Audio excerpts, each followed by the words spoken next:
Много поздрави на Киробрека и на Венцислав Червенков. Харесах клипа, в който се говори за домати. Киро, много е добър клипа. Айде сега да покажа и аз от моята продукция какво е български домат. Влизаме от полът вътре.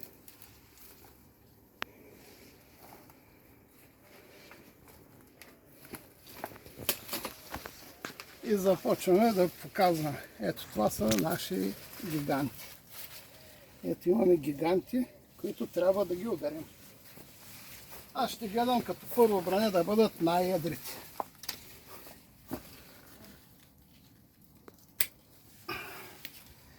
Ето се първия, който ми харесваше така от далеч, като го гледам.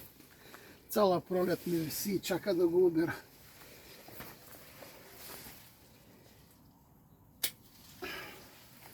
То се втория, който ми харесваше.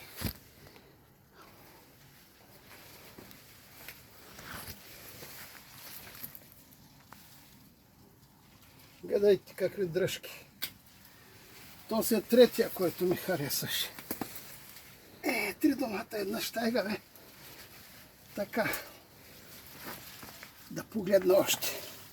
Хайде да вземем един по-малък и тях трябва да ги изберем, че няма да се съберат големите. И така си правя отбор на доматите, да заправя първо с най-едрите.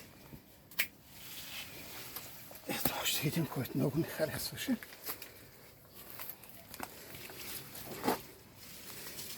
Айде, да ги изкарам, че трудно се носят.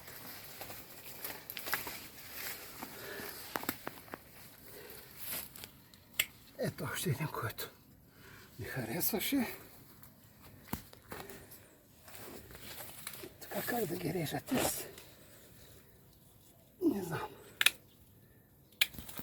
Те паднаха всичките. Това е една китка.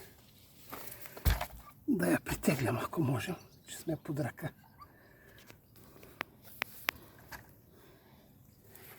Това е нашата китка. Една китка 2247 грама. Чакай да ги махна.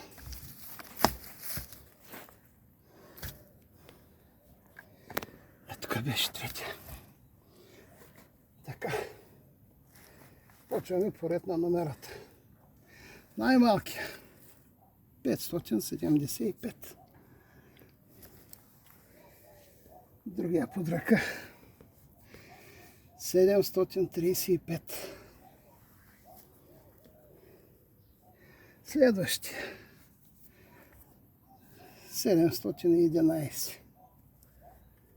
Последващия. 580. Най-следващия. 998. Една капка вода не му е достигнала. Още последващия. 1226 грама. Ето от няколко стръка напълнихме една щайга. А другите вече са по-малки. Тях няма сега да ги теглим. Ще ги теглим, като се налеят.